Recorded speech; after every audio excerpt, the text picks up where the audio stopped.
Selamat pagi, Bapak Ibu, Saudara-saudari Jemaat GKIM Anugerah yang sangat dikasihi oleh Tuhan. Salam, salam damai sejahtera di dalam kasih dan kemurahan Tuhan kita Yesus Kristus.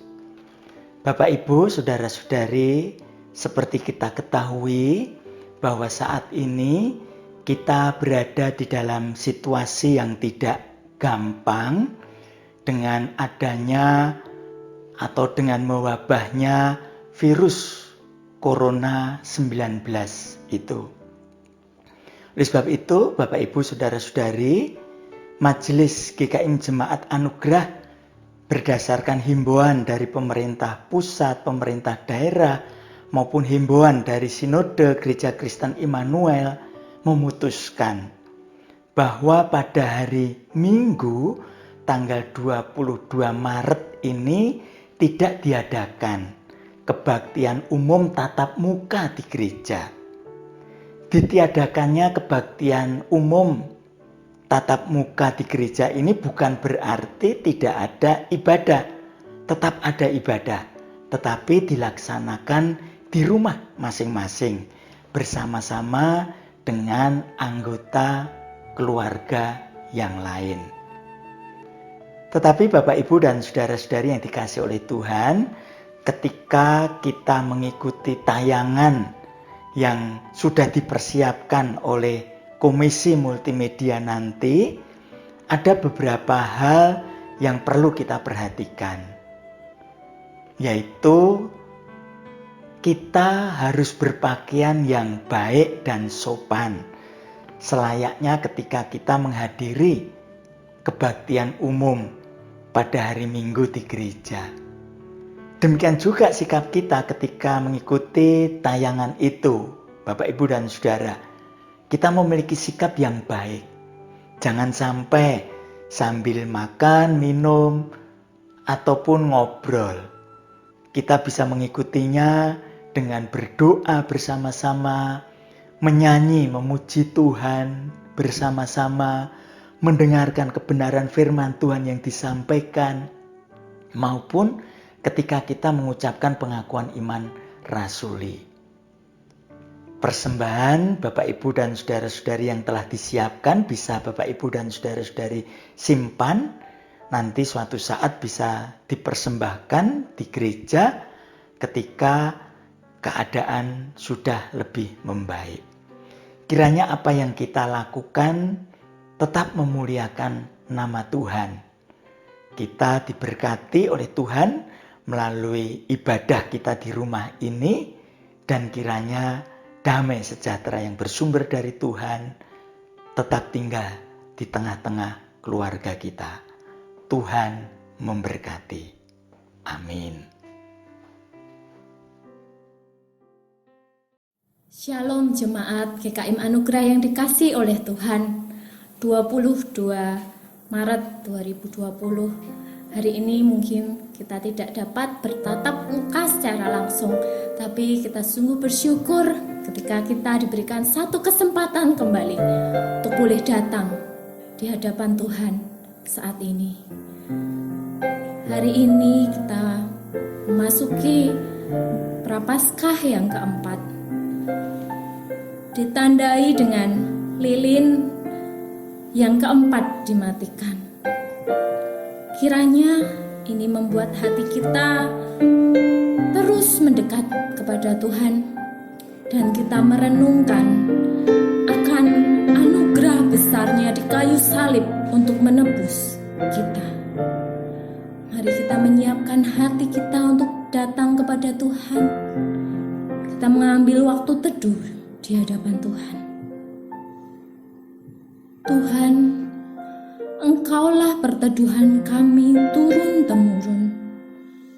Sebelum gunung-gunung dilahirkan dan bumi dan dunia diperanakan, bahkan dari selama-lamanya sampai selama-lamanya, Engkaulah Allah. Mazmur 90 ayat 1-2. Mari kita bersama-sama datang kepada Tuhan saat ini. Kita merendahkan diri di hadapan Tuhan. Kita mau memujikan bersama sebuah pujian. Ku kagum hormat akan Engkau. Biarlah melalui pujian ini kita menyatakan hormat kita, pujian kita, penyembahan kita yang tertinggi kepada Tuhan kita. Ku kagum hormat akan Engkau.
Jemaat yang dikasih Tuhan, mari kita bersama-sama menundukkan kepala kita.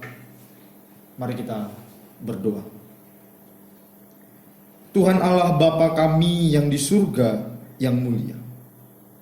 Bapa yang kami kenal melalui anak-Mu yang tunggal, Tuhan kami Yesus Kristus.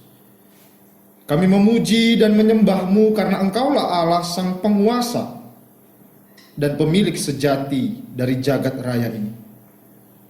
Bapa di surga, kami bersyukur kepadamu untuk pemeliharaan-Mu yang sempurna atas hidup kami sekeluarga. Kami juga bersyukur di tengah suasana yang kadangkala membuat cemas karena merebaknya virus corona. Kami bersama dengan keluarga masih diberikan kesempatan untuk beribadah. Tuhan, kami juga datang untuk memohon pengampunan dosa dan kesalahan yang kami perbuat selama 1 minggu ini. Baik dosa melalui pikiran, perkataan, ataupun perbuatan yang mendukakan hati-Mu. Tuhan, kami akan bersama-sama memuji dan memuliakan nama-Mu dan menyimak firman-Mu beserta uraiannya. Kiranya Engkau memberkati juga saudara-saudara kami yang saat ini sedang beribadah di rumah masing-masing. Di dalam nama Yesus Kristus, Tuhan dan Juru Selamat kami bersyukur dan memohon. Amin.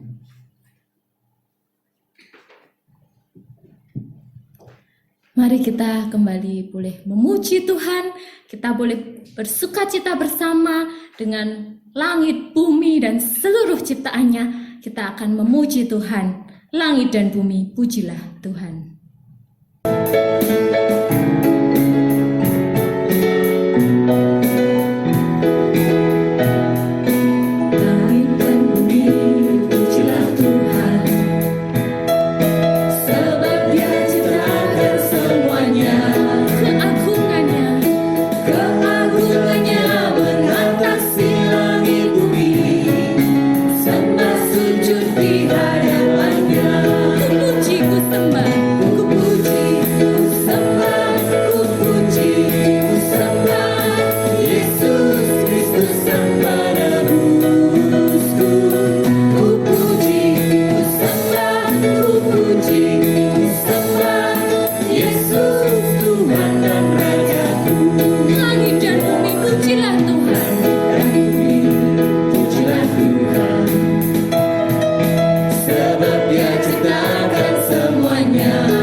Pada saat ini sebentar lagi kita akan bersama merenungkan kebenaran firman Tuhan yang akan disampaikan oleh Evangelis Revolin Simorangkir dengan sebuah tema keluarga yang hidup bergantung kepada Tuhan.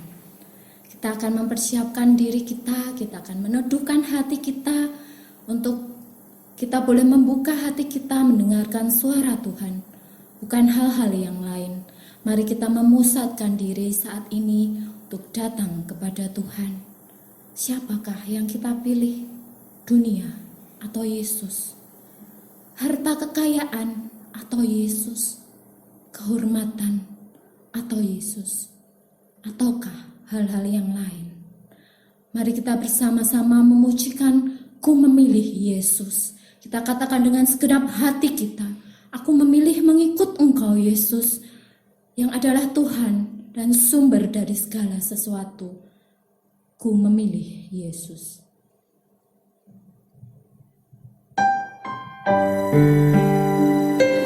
Kita akan nyanyikan bersama ketiga baitnya.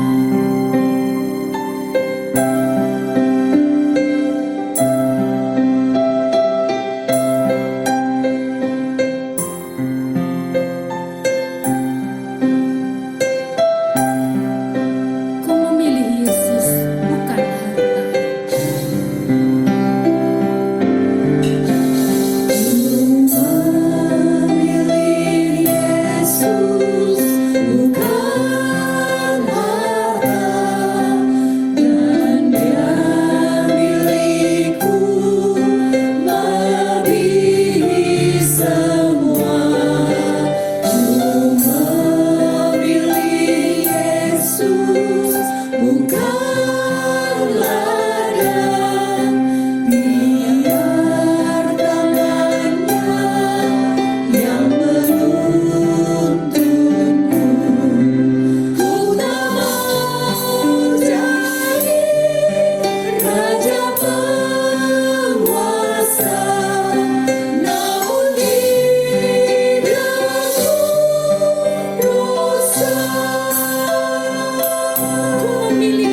Mari jemaat yang dikasihi Tuhan, sebelum kita merenungkan firman Tuhan, kita tundukkan kepala bersama-sama, kita berdoa.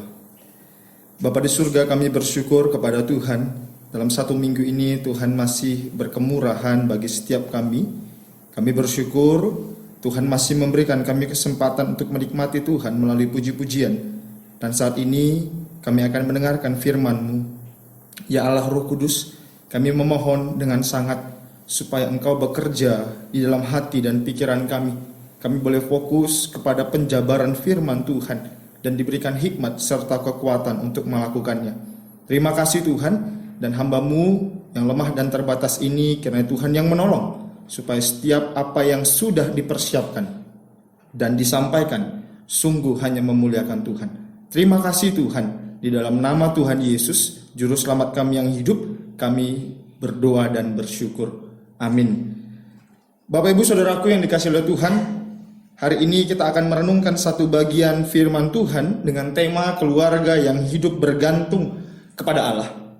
Mari sama-sama kita membuka Alkitab kita dari Lukas pasal 12 ayat 13 sampai ayat yang ke-21. Lukas 12 ayat 13 sampai ayat yang ke-21. Saya membaca dari 13 sampai 21. Bapak Ibu, saudara-saudari sekalian memperhatikan Alkitabnya masing-masing. Lukas 12 ayat 13 sampai 21. Demikian firman Tuhan. Orang kaya yang bodoh. Seorang dari orang banyak itu berkata kepada Yesus, "Guru, katakanlah kepada saudaraku supaya ia berbagi warisan dengan aku." Tetapi Yesus berkata kepadanya, "Saudara siapakah yang telah mengangkat aku menjadi hakim atas pengantara atas kamu?" Katanya lagi kepada mereka, "Berjaga-jagalah dan waspadalah terhadap segala ketamakan. Sebab walaupun seorang berlimpah-limpah hartanya, hidupnya tidaklah tergantung daripada kekayaannya itu." Kemudian ia mengatakan kepada mereka suatu perumpamaan, katanya, "Ada seorang kaya, tanahnya berlimpah-limpah hasilnya. Ia bertanya dalam hatinya, 'Apakah yang harus aku perbuat? Sebab aku tidak mempunyai tempat di mana aku dapat menyimpan hasil tanahku.' Lalu katanya, 'Inilah yang akan aku perbuat. Aku akan merombak lumbung-lumbungku, dan aku akan mendirikan yang lebih besar, dan aku akan menyimpan di dalamnya segala gandum dan barang-barangku. Sesudah itu aku akan berkata kepada jiwaku, jiwaku, ada padamu banyak barang tertimbun untuk bertahun-tahun lamanya. Beristirahatlah, makanlah, minumlah, dan bersenang-senanglah.' Tetapi firman Allah kepadanya, 'Hai engkau orang bodoh, pada malam ini juga jiwamu akan diambil daripadamu. Dan apa yang telah kau sediakan, untuk siapakah itu nanti?' Demikianlah jadinya dengan orang yang mengumpulkan harta bagi dirinya sendiri, jikalau ia tidak kaya di hadapan Allah." Demikian jauh pembacaan firman Tuhan kita. Bapak Ibu Saudaraku yang dikasihi oleh Tuhan, tentu frasa bergantung pada Tuhan bukanlah hal yang asing lagi di telinga kita. Tetapi tidak ada salahnya kita kembali merenungkan frasa ini dengan mengaitkannya kepada teks Lukas pasal 12 ayat 13 sampai 21 yang tadi kita sudah baca. Untuk memulai perenungan ini, mari sama-sama kita mulai dengan sebuah pertanyaan. Apa artinya bergantung pada Tuhan? Apa artinya hidup bergantung kepada Tuhan? Yang pertama, hidup bergantung kepada Tuhan adalah hidup yang sepenuhnya puas atas semua yang telah Tuhan sediakan. Saya bacakan ayat 13 sampai ayat 15. Bapak Ibu sekalian memperhatikan Alkitabnya. Seorang dari orang banyak itu berkata kepada Yesus, "Guru, katakanlah kepada saudaraku supaya ia berbagi warisan dengan aku." Tetapi Yesus berkata kepadanya, "Saudara, siapakah yang telah mengangkat aku menjadi hakim atau pengantara atas kamu?" katanya lagi kepada mereka, berjaga-jagalah dan waspadalah terhadap segala ketamakan, sebab walaupun seorang berlimpah-limpah hartanya, hidupnya tidaklah tergantung daripada kekayaannya itu. Bapak Ibu Saudaraku yang dikasihi oleh Tuhan, teks ini berada di dalam situasi di mana Yesus pada waktu itu bersama para murid dan orang banyak diajar oleh Yesus. Nah, setelah Yesus mengajar tentang kesetiaan seseorang kepada Tuhan dalam penganiayaan, Bapak Ibu bisa lihat di ayat pertama sampai ayat yang ke-12, ternyata dari kerumunan orang banyak itu ada yang tergerak untuk melontarkan pernyataan kepada Yesus tentang hal lain, yaitu harta warisan di ayat 13. Bapak Ibu Saudaraku yang dikasihi oleh Tuhan, dalam perjanjian lama, dan hal itu juga dipercayai oleh masyarakat Yahudi pada waktu itu, bahwa ketika orang tua meninggal, maka ia wajib meninggalkan harta warisan kepada setiap anak-anaknya. Namun pembagiannya berbeda. Anak sulung mendapat 2 kali lipat dari warisan yang telah diberikan atau yang telah disediakan oleh orang tuanya. Bapak Ibu bisa lihat Ulangan pasal 21 ayat 17. Dan kepada saudara selanjutnya lebih kecil bila dibandingkan dengan anak yang sulung. Bapak Ibu Saudaraku yang dikasihi oleh Tuhan, berdasarkan catatan Alkitab di ayat 13 dan peraturan dalam perjanjian lama tentang harta warisan, maka dapat kita tafsirkan bahwa orang yang melontarkan pernyataan itu di ayat 13 itu kepada Yesus pastilah bukan anak pertama. Mungkin dia anak kedua, ketiga, dan sebagainya. Nah, jikalau kita dapat memperhatikan semua anak mendapat bagian, anak sulung mendapat bagian, anak kedua mendapat bagian, dan seterusnya. Dan yang melontarkan pernyataan itu adalah anak kedua atau ketiga, yang pasti bukan anak sulung. Tentu kita bertanya, mengapa dia melontarkan pernyataan itu kepada Yesus? Mengapa dia dengan semangat menyuruh Yesus, suruhlah anak saudaraku itu membagikan harta warisan kepadaku. Mengapa dia begitu semangat menyuruh Yesus? Pertanyaan berikutnya, apa motif orang di ayat 13 itu menyuruh Yesus supaya saudaranya, supaya saudara sulungnya membagikan harta warisannya kepadanya? Bapak Ibu Saudaraku yang dikasihi oleh Tuhan, pada waktu itu adalah hal yang lumrah jikalau seseorang ingin mendapat solusi dari permasalahan yang terjadi dalam hidupnya, bertanya kepada seorang guru. Nah, karena pada waktu itu Yesus dikenal sebagai guru yang cukup ternama, maka dia bertanya kepada guru yang ternama. Bapak Ibu, kalau kita memperhatikan seperti yang saya tadi sudah jelaskan, semuanya sudah diatur dan peraturan itu dari Tuhan. Dia sudah mendapat bagian warisannya. Dan kita dapat bisa simpulkan, ketika orang itu menyuruh Yesus seperti di ayat 13, dia menyuruh Yesus untuk mencari pembenaran bagi dirinya sendiri. Dan bukan hanya itu saja, Bapak Ibu Saudaraku yang dikasihi oleh Tuhan, melalui jawaban Yesus kita dapat melihat di ayat 15 bahwa pernyataan orang itu di ayat 13 lahir dari hati yang iri terhadap saudaranya. Lahir dari hati yang iri terhadap saudaranya dan ketamakan, serakah terhadap harta. Bapak Ibu Saudaraku yang dikasihi oleh Tuhan, bukankah secara prinsipil kita pernah sama seperti orang yang melontarkan pernyataan itu kepada Yesus? Tuhan sudah memberikan kecukupan bagi setiap keluarga menurut takaran Tuhan. Tetapi kita tidak dapat mengkiri bahwa kadangkala iri hati kepada sesama kita, orang-orang di sekeliling kita. Kita harus mengakui bahwa kadangkala kita tidak puas terhadap takaran yang Tuhan sudah berikan kepada kita. Kita iri terhadap saudara-saudari kita. Bapak Ibu Saudaraku yang dikasihi oleh Tuhan, ada seorang hamba Tuhan bernama Craig Groeschel dalam bukunya Struggles berkata demikian tentang iri hati. Iri hati artinya membenci kebaikan Tuhan dalam hidup orang lain dan mengabaikan kebaikan Tuhan dalam hidup kita sendiri.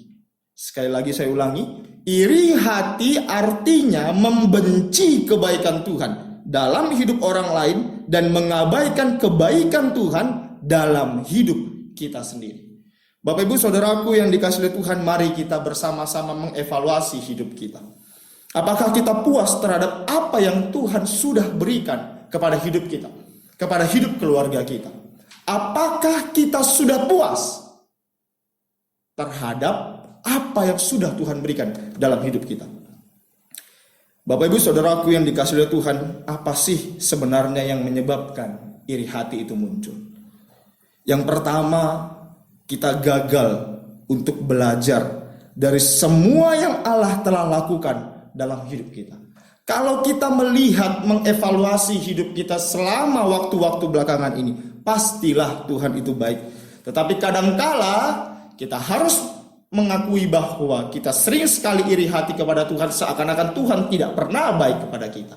Dan itu sudah dilakukan oleh bangsa Israel dalam kitab Ulangan pasal yang ke-8. Yang kedua, apa yang menyebabkan iri hati muncul dalam hidup kita? Terlalu banyak membandingkan keadaan diri sendiri terhadap orang lain. Terlalu banyak membandingkan keadaan diri sendiri terhadap orang lain. Pertanyaan evaluatif yang tadi saya sudah sampaikan. Apakah kita puas terhadap apa yang sudah Tuhan berikan dalam hidup kita? Yang kedua, apa artinya hidup bergantung kepada Tuhan? Hidup bergantung kepada Tuhan adalah hidup yang sepenuhnya percaya kepada Tuhan, tidak menduakan Tuhan, dan tidak menyangkal Tuhan. Ayat 16 sampai ayat 19. Saya bacakan, Bapak Ibu sekalian memperhatikan dalam Alkitab. Kemudian ia mengatakan kepada mereka suatu perumpamaan. Katanya, ada seorang kaya, tanahnya berlimpah-limpah hasilnya. Ia bertanya dalam hatinya, apakah yang harus aku perbuat? Sebab aku tidak mempunyai tempat di mana aku dapat menyimpan hasil tanahku. Lalu katanya, inilah yang akan aku perbuat. Aku akan merombak lumbung-lumbungku dan aku akan mendirikan yang lebih besar. Dan aku akan menyimpan di dalamnya segala gandum dan barang-barangku. Ayat 19. Sesudah itu aku akan berkata kepada jiwaku, jiwaku, ada padamu banyak barang, tertimbun untuk bertahun-tahun lamanya. Beristirahatlah, makanlah, minumlah, dan bersenang-senanglah. Hidup yang sepenuhnya percaya kepada Tuhan, tidak menyangkal Tuhan, tidak menduakan Tuhan. Bapak Ibu, setelah Tuhan Yesus mengetahui motif dari orang yang melontarkan pernyataan di ayat 13 kepada Yesus, Yesus memberikan sebuah perumpamaan. Dan perumpamaan itu terdapat dalam ayat 16 sampai ayat 19. Nah, kalau kita perhatikan ayat 16 sampai ayat 19, ada dua hal yang perlu untuk kita simak bersama-sama. Yang pertama, dari ayat 19 sampai ayat 20. Harta bukan sumber rasa aman. Harta bukan sumber rasa aman. Unik sekali kalau kita perhatikan. Di ayat 19 dia berkata, jiwaku ada padamu banyak barang, tertimbun untuk bertahun-tahun lamanya. Beristirahatlah, makanlah, minumlah, dan bersenang-senanglah. Tenanglah jiwaku.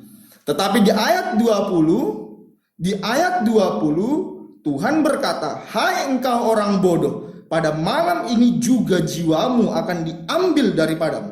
Dan apa yang telah kau sediakan untuk siapakah itu nanti? Bapak Ibu, orang kaya tersebut mengatakan kepada dirinya bahwa ada banyak hal yang baik untuk dinikmati bertahun-tahun. Dan orang kaya itu mengatakan kepada jiwanya, tenang, aman kok hidupmu bertahun-tahun lamanya. Karena sudah ada banyak makanan dan minuman. Bapak Ibu Saudaraku yang dikasihi oleh Tuhan, bukankah kadang-kadang kita juga seperti itu? Bahkan uang menjadi obat yang paling ampuh ketika rasa khawatir muncul. Seperti di slide yang saya munculkan ini. Biaya hidup, sekolah anak, rumah, kesehatan, dan sebagainya aman. Karena sudah ada simpanan, kita sudah siapkan itu semua. Nah, ketika kita memandang harta sebagai jaminan rasa aman, berarti harta menjadi Allah kita. Karena di sanalah kita menaruh segala harapan dan kebergantungan kita kepada harta. Bapak Ibu Saudaraku yang dikasihi oleh Tuhan, ilah harta bekerja melalui sebuah premis bahwa kita bisa mengurus diri kita sendiri. Kita bisa memenuhi kebutuhan kita sendiri. Mungkin kita mengakui bahwa ya Tuhan itu baik, tapi tidak terlalu pentinglah. Kita tidak perlu lagi berdoa untuk makanan kita setiap hari karena di rumah kita sudah banyak pundi-pundi makanan yang melimpah. Kita tidak bisa menggantungkan sesuatu yang bersifat kekal kepada sesuatu yang bersifat fana. Kita tidak bisa menggantungkan hidup kita yang bersifat kekal kepada sesuatu yaitu harta yang bersifat fana. Karena itu adalah rasa aman yang keliru. The sense of security false. Bapak Ibu Saudaraku yang dikasihi oleh Tuhan, di sebuah daerah tinggallah sebuah keluarga.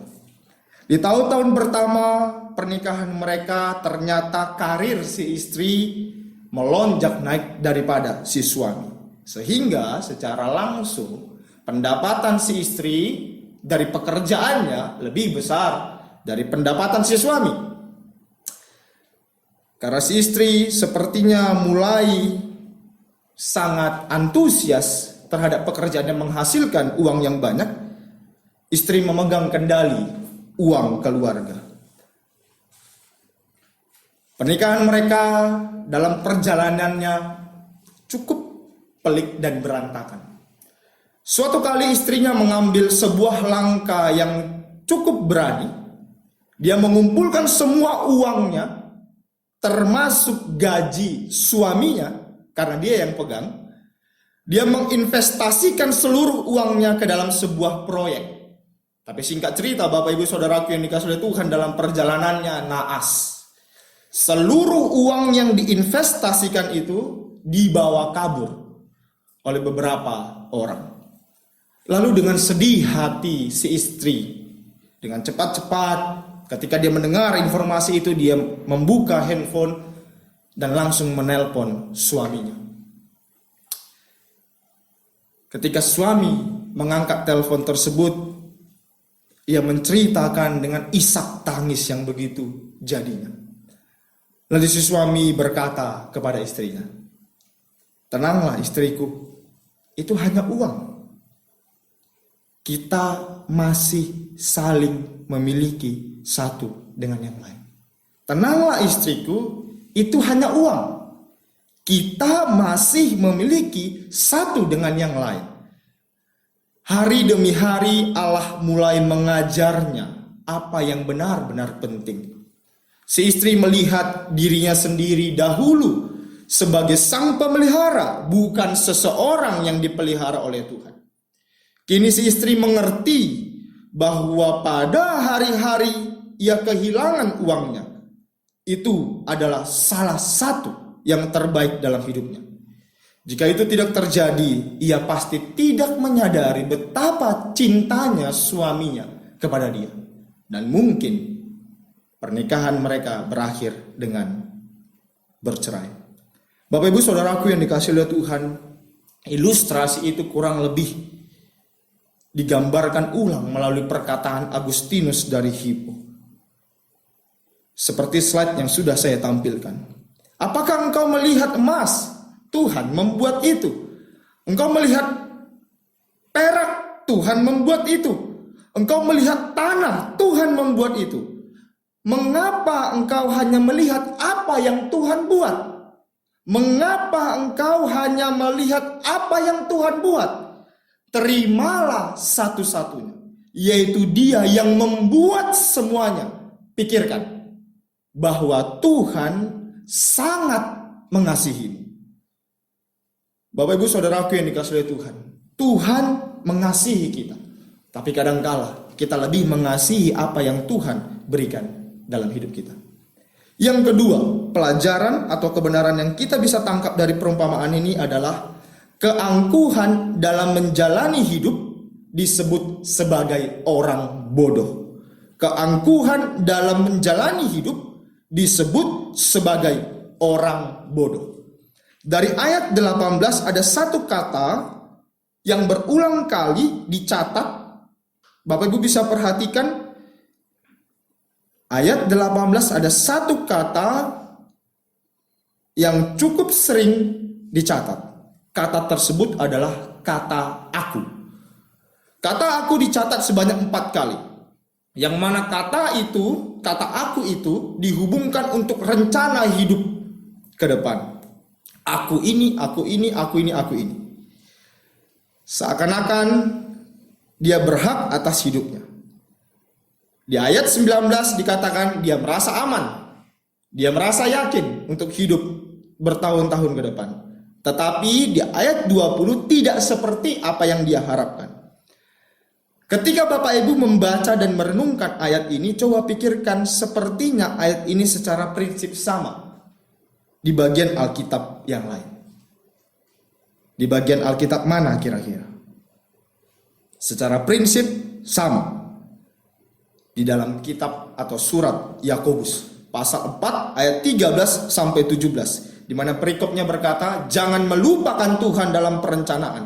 Pesannya sama, pesannya jelas bahwa orang kaya tersebut congkak, seakan-akan ia berkuasa atas hidupnya ke depan. Dan terang saja, Tuhan Yesus langsung berkata kepada dia, orang yang seperti ini adalah orang yang bodoh.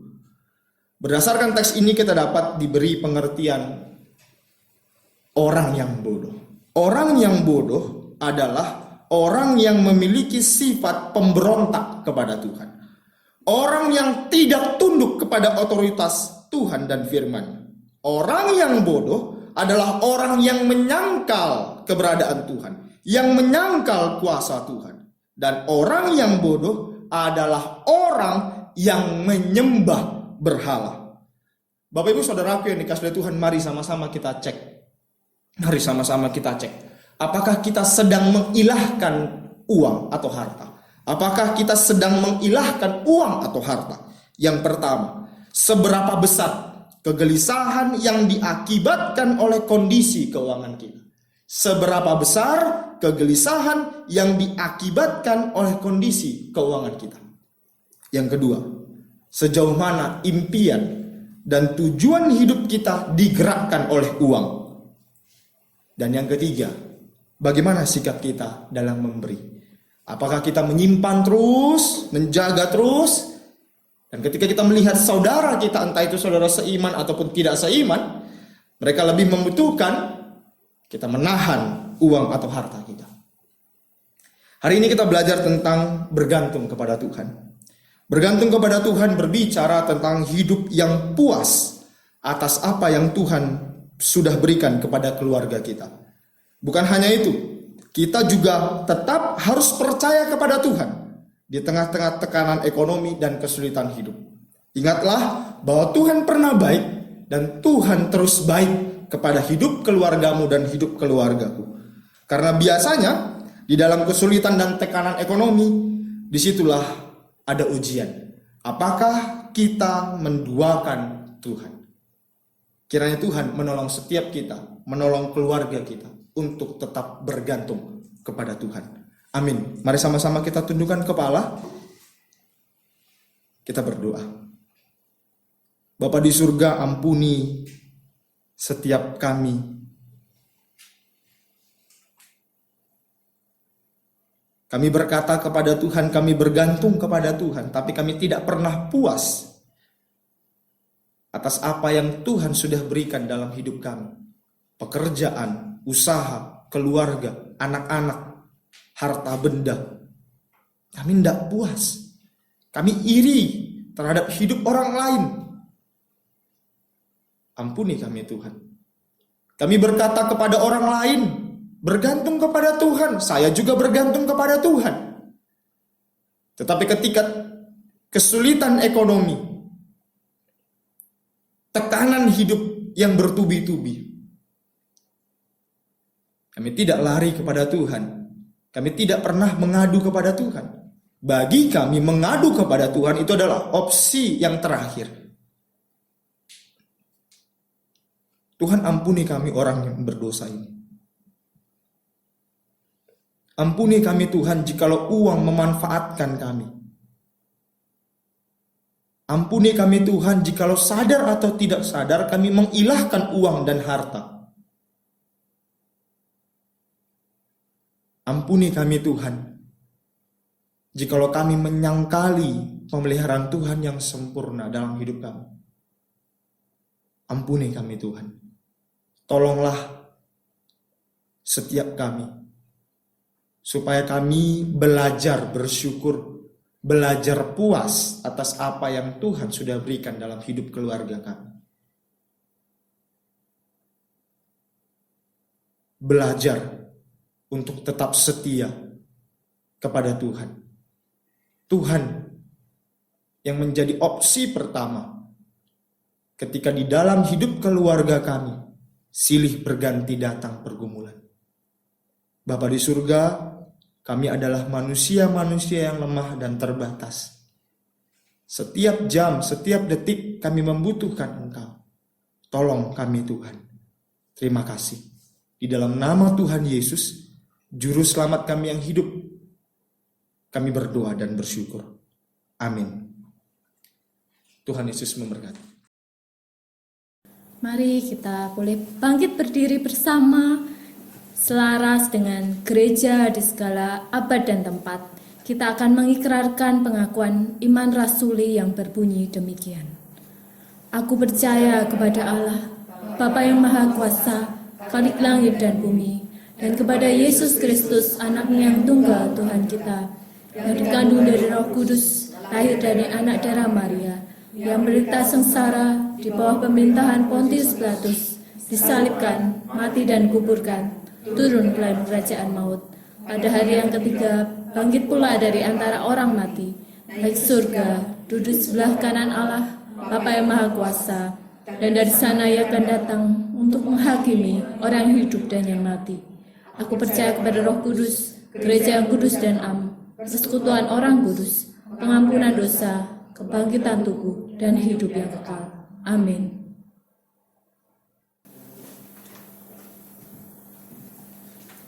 Bapak Ibu Saudaraku yang dikasihi oleh Tuhan, mari sama-sama kita bersatu hati berdoa untuk beberapa pokok doa. Yang pertama, mari kita berdoa di tengah-tengah merebaknya virus corona. Kita memohon hikmat Tuhan agar tetap dapat memiliki pola hidup yang sehat dan bersih. Kita juga berdoa untuk setiap anak-anak kita di mana mereka belajar di rumah, supaya selama belajar di rumah anak-anak tidak merasa bosan. Dan yang terakhir, mari sama-sama kita berdoa masyarakat dapat mematuhi anjuran pemerintah untuk melakukan social distancing, menjaga jarak ketika bertemu dengan orang lain. Mari sama-sama kita satukan hati, kita berdoa pada Tuhan. Bapa di surga, kami bersyukur kepada Engkau. Sekalipun dunia saat ini dengan segala hiruk pikuknya oleh karena wabah atau pandemi virus corona, Tuhan masih berkemurahan, berbelas kasihan kepada kami. Bukan karena kami lebih baik daripada orang-orang yang terkena virus tersebut, tapi itu semua karena kemurahan Tuhan bagi setiap kami.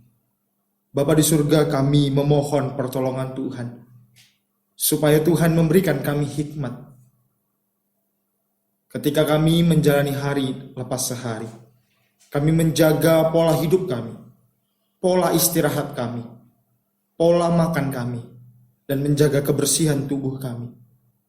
Bapa, kami juga berdoa untuk setiap anak-anak yang saat ini melangsungkan pembelajaran di rumah masing-masing.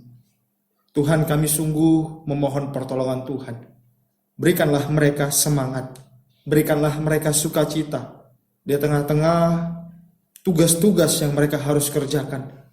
Tuhan tolong kami sebagai orang tua, supaya kami juga dapat mengkondisikan rumah sehingga mereka tidak bosan. Tuhan, kami juga tidak dapat memungkiri kami harus pergi keluar, mungkin untuk membeli bahan makanan dan minuman. Mungkin kami juga ada yang bekerja, ada yang harus berusaha. Tuhan tolonglah kami, supaya kami juga tetap mengikuti apa yang dianjurkan oleh pemerintah, yaitu menjaga jarak satu dengan yang lain. Tuhan tolong supaya kami juga rajin membersihkan tangan kami, dan ketika kami batuk atau bersin, kami mengikuti etika yang sudah pemerintah tetapkan. Tuhan tolong di dalam segala keterbatasan, setiap kami menjaga kesehatan. Bapa, kami juga teringat untuk seluruh negara-negara yang saat ini berjuang untuk menghentikan penyebaran virus corona ini. Bahkan ada yang berjuang untuk menemukan vaksinnya. Bapa di surga, Engkau adalah Allah yang berdaulat atas umat manusia. Tuhan berikan hikmat kepada setiap mereka. Tuhan berikan kekuatan, supaya jikalau Tuhan kehendaki, pandemik ini boleh berakhir dengan pertolongan Tuhan. Terima kasih Tuhan. Di dalam nama Tuhan Yesus, Juru Selamat kami yang hidup, kami berdoa dan bersyukur. Amin. Doksologi.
Jemaat yang dikasihi oleh Tuhan,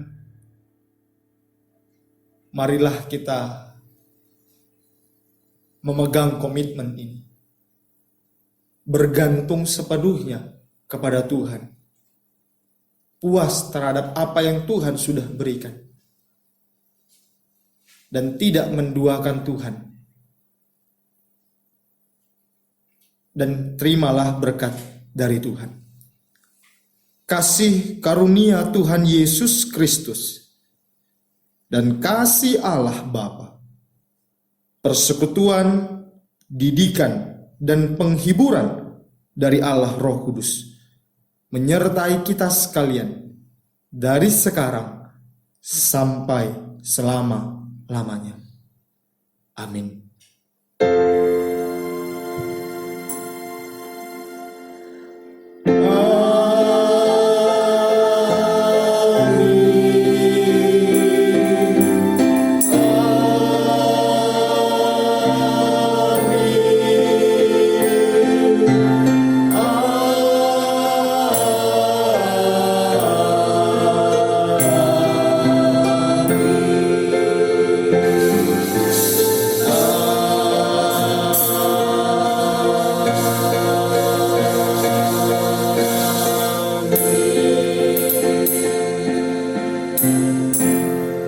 Ibadah kita selesai, silakan saat teduh. Tuhan Yesus memberkati.